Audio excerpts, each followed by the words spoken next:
शिवसेना कोणाची, पक्षाचं नाव आणि धनुष्यबाण हे चिन्ह नक्की कोणाचं, या ऐतिहासिक लढाईची सुनावणी देशाच्या सर्वोच्च न्यायालयात सध्या सुरू आहे। आज पुन्हा एकदा उद्धव ठाकरे गटाच्या वतीनं ज्येष्ठ वकील कपिल सिब्बल यांनी सुप्रीम कोर्टात युक्तिवाद केला। यावेळी कपिल सिब्बल यांनी निवडणूक आयोगाच्या निर्णयावरती कडाडून हल्ला चढवलाय। निवडणूक आयोगानं शिंदे गटाला खरी शिवसेना म्हणून मान्यता देताना कायद्याचे मूलभूत नियमच कसे धाब्यावर बसवले हे सिब्बलांनी कोर्टासमोर मांडले। आपण कपिल सिब्बल यांनी आज कोर्टात मांडलेले अत्यंत महत्त्वाचे 4 कायदेशीर मुद्दे सोप्या भाषेत समजून घेणार आहोत, त्यामुळे हा व्हिडिओ शेवटपर्यंत नक्की पहा।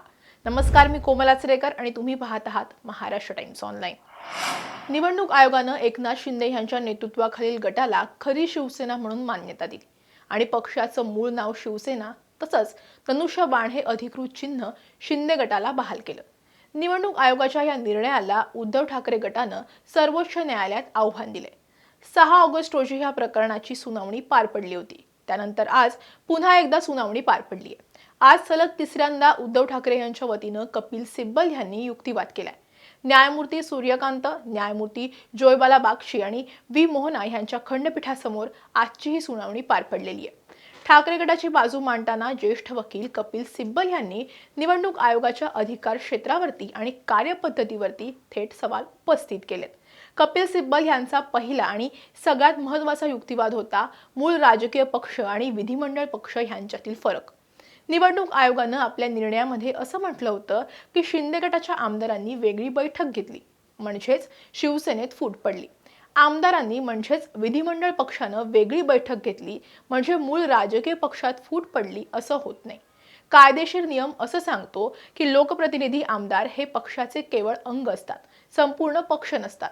मूळ पक्षात फूट पडली आहे हे सिद्ध करण्यासाठी पक्षाचे पदाधिकारी, राष्ट्रीय कार्यकारिणी आणि लाखो नोंदणीकृत कार्यकर्त्यांमध्ये फूट पडल्याचं सिद्ध व्हावं लागतं। केवळ काही आमदारांनी म्हणजेच लोकप्रतिनिधींनी गुवाहाटीला जाऊन वेगळा गट स्थापन केला म्हणून मूळ राजकीय पक्ष त्यांचा झाला असा निष्कर्ष काढणं कायद्याच्या दृष्टीनं पूर्णपणे चुकीचं आहे। निवडणूक आयोगाचा अर्थ लावण्याचा दृष्टिकोन हा परिच्छेद 15च्या विरोधात आहे।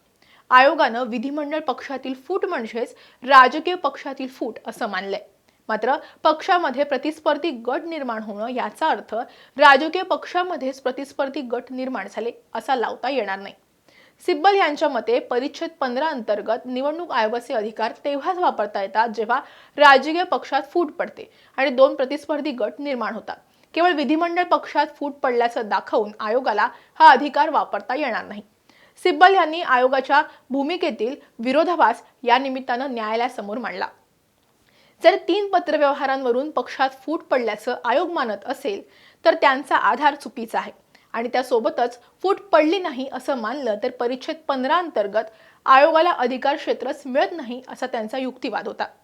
सिब्बलांचा दुसरा मोठा मुद्दा आहे तो म्हणजे पक्षाची घटना आणि लोकशाही प्रक्रिया।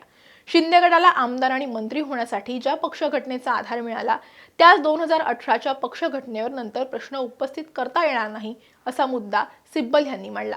2018च्या घटनेला शिंदेच्या गटानं विरोध केला, पण त्याच घटनेच्या आधारे ते आमदार आणि मंत्री झाले। मग ती गोष्ट ही लोकशाही विरोधी असल्याचं समजायचं का असा सवाल सिब्बल यांनी विचारला।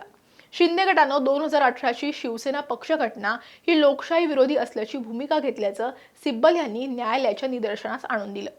जर 2018ची ती घटना ही लोकशाही विरोधी होती तर त्याच घटनेच्या आधारे झालेल्या नियुक्त्या आणि घेतलेले लाभही लोकशाही विरोधी ठरतील असा प्रतिवाद सिब्बल यांनी केला।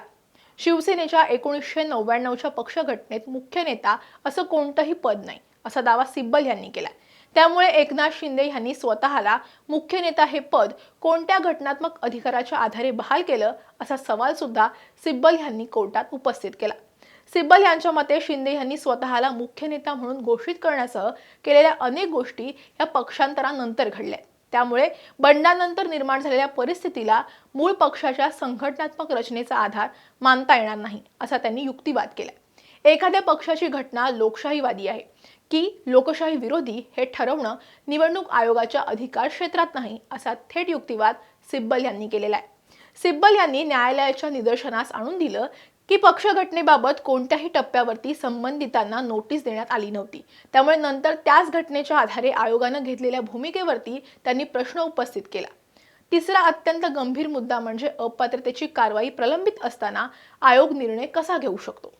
घटनापीठाच्या सुभाष देसाई विरुद्ध महाराष्ट्र राज्यपाल ह्या प्रसिद्ध खटल्याच्या निवाड्याचा संदर्भ देत सिब्बल यांनी सांगितलं, जेव्हा शिंदे गटाच्या आमदारांवरती अपात्रतेची कारवाई विधानसभा अध्यक्षांकडे प्रलंबित होती, तेव्हा निवडणूक आयोगानं घाईघाईनं पक्षाचं नाव आणि चिन्ह हे शिंदे गटाला देऊन टाकलं। घटना दुरुस्तीनुसार 91वी जी घटना दुरुस्ती आहे त्या घटनेच्या 10व्या अनुसूचीनुसार फूट ही संकल्पना काढून टाकण्यात आली आहे। आता फक्त विलीनीकरण मान्य आहे।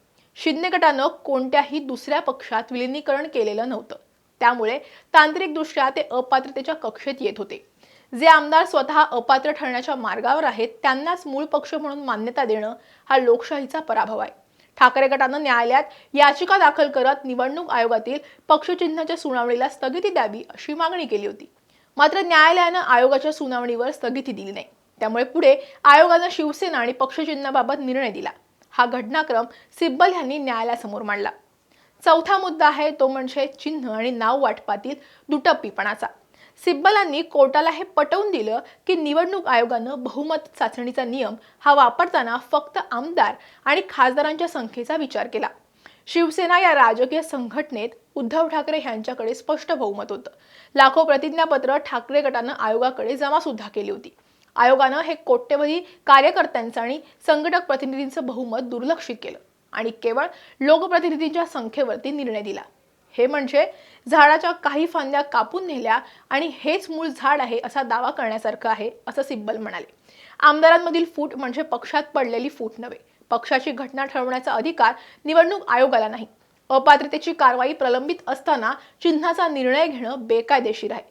संघटनेतील बहुमताकडे दुर्लक्ष करून दिलेला निर्णय हा पक्षपाती आहे। हे 4 महत्त्वाचे मुद्दे या युक्तिवादात होते। निवडणूक आयोगानं विधिमंडळ पक्षातील फूट ही राजकीय पक्षातील फूट मानून घेतलेल्या निर्णयाचा परिणाम पुढील सर्व घटनांवर झाला। शिवसेना पक्ष आणि धनुष्यबाण हे चिन्ह शिंदे गटाला देण्याच्या निर्णयाचा पुढील राजकीय आणि त्यासोबतच घटनात्मक घडामोडींवरती परिणाम झाला असल्यामुळे ह्या संपूर्ण घटनाक्रमाचा एकत्रित विचार सर्वोच्च न्यायालयानं करावा असा त्यांच्या युक्तिवादाचा मूळ गाभा होता। पण हा खटला केवळ एका पक्षापुरता किंवा महाराष्ट्रापुरता आता मर्यादित राहिलेला नाही। जर निवडणूक आयोगाचा हा निर्णय सुप्रीम कोर्टानं तसाच ठेवला तर भविष्यात देशातील कोणत्याही राजकीय पक्षातील काही आमदार किंवा खासदार यांनी एकत्र येऊन पक्षाच्या अध्यक्षांना बाजूला करून संपूर्ण पक्ष आणि त्यांचं चिन्ह हस्तगत करू शकतात। यामुळे पक्षांतर बंदी कायद्याचा मूळ हेतू संपुष्टात येईल। त्यामुळे सुप्रीम कोर्ट यावरती काय निकाल देतं याकडे संपूर्ण देशाचं आता लक्ष लागलेलं आहे। तुम्हाला काय वाटतं? कपिल सिब्बल यांनी मांडलेला युक्तिवाद योग्य आहे का? निवडणूक आयोगाचा निर्णय योग्य होता की चुकीचा? तुमच्या प्रतिक्रिया आम्हाला कमेंटमध्ये नक्की कळवा। हा व्हिडिओ आवडला असेल तर लाईक आणि शेअर करायला विसरू नका। असेच व्हिडिओ पाहण्यासाठी महाराष्ट्र टाइम्सचं यूट्यूब चॅनल सबस्क्राईब करा। आम्हाला इन्स्टा फेसबुकवरती फॉलो करा आणि हा व्हिडिओ शेवटपर्यंत पाहिलात त्यासाठी धन्यवाद।